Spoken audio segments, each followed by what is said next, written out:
Hi there, you little chicken nuggets. It's me, your knight in shining sweaters, Carl. Welcome to Grow TV. Welcome to Grow TV. Hosted by Carl,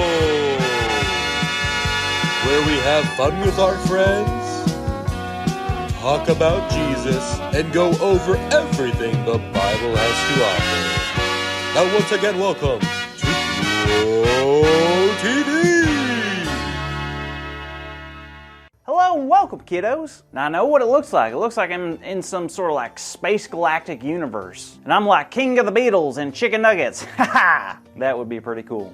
But that's not what this place is. This place is something special. Something spectacular. Something truly super duper. You want to know what it is? You really want to know? We are in the pages of the EverAfter storybook. Yeah.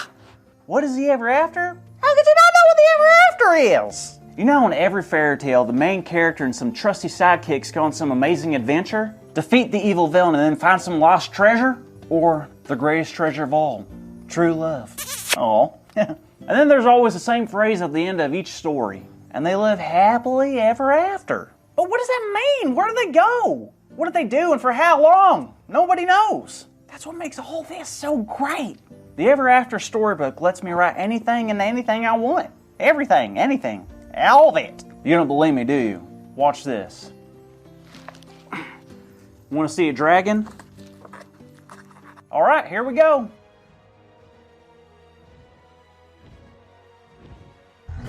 Wow!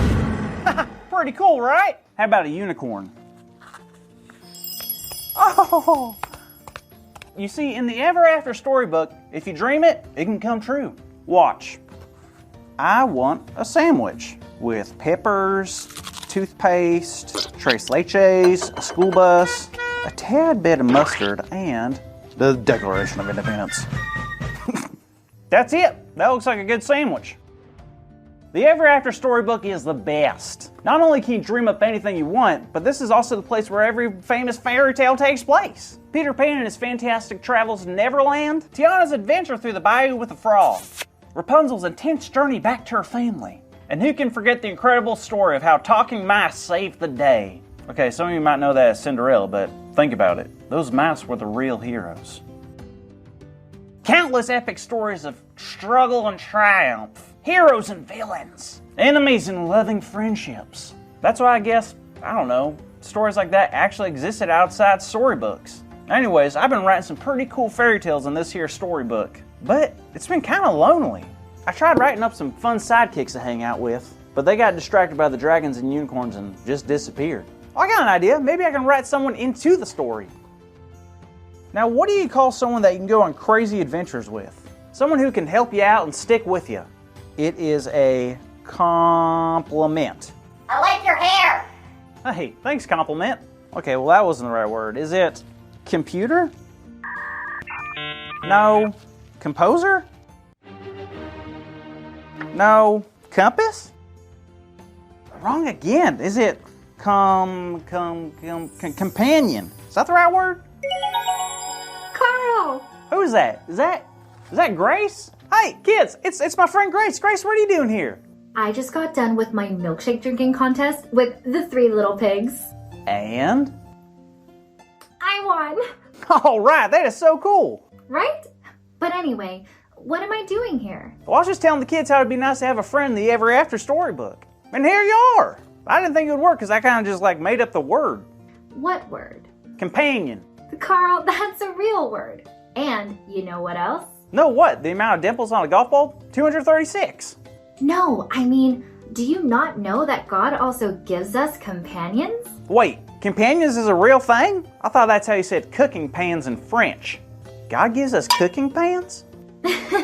No, silly, companions. Like friends. People who love us that aren't a part of our family. Wait, how does God give us companions? All my friends have just come through meeting people I know. Well, since we are in a storybook after all, how about we go to a true fairy tale from the Bible? I'm talking about the story of Ruth and Naomi. Is that the one with Jonah and the big fish? No, that would be Jonah and the big fish. Right. Carry on. Well, Naomi was... Grace, the EverAfter storybook rules are you must begin every story with... Once upon a time. Of course. Let me start over. Once upon a time, there was a woman named Naomi. She and her family were from the land of Judah, but they were living in a place called Moab. They were doing fine, she and her husband and her 2 sons. Her sons even married women from Moab. But then, over time, Naomi had suffered not 1, but 3 very difficult losses in her life. Oh no, what happened? Well, first, her husband passed away. And then, both of her sons. She was all alone because the people she had loved the most were now gone. Grace, this is the worst story ever. I need to pick me up. Let's get a happy thought in here. Look at the puppies. Carl, that's not the end. You see, Naomi wasn't completely alone. She still had daughters-in-law.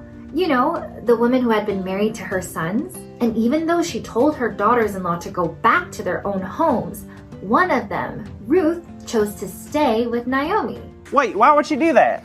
She doesn't have to, does she? Of course not. But for some reason, Ruth decided to stick by Naomi.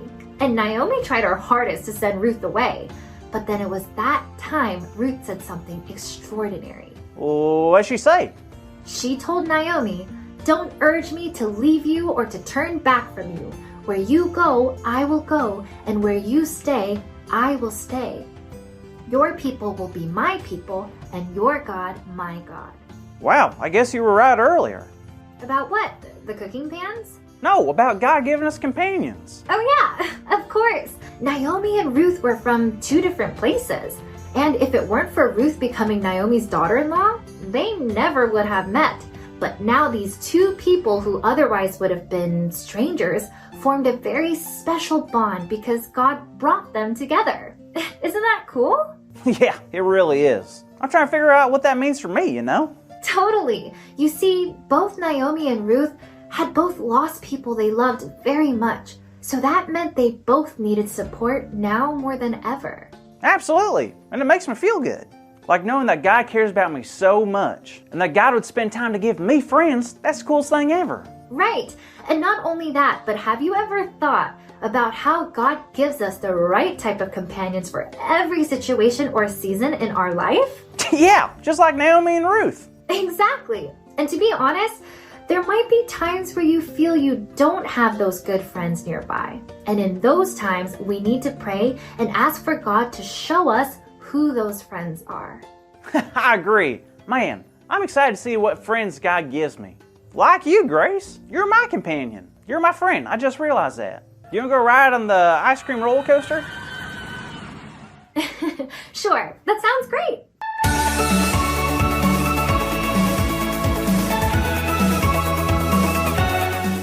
Hey there, kids. It is so good to see you. Now, I have a really good big idea today, and that big idea is God gives us companions.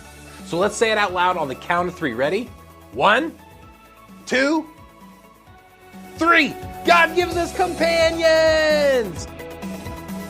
All right.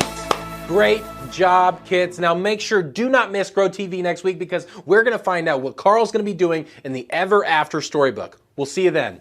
Thank you for watching and tune in next week for a new episode of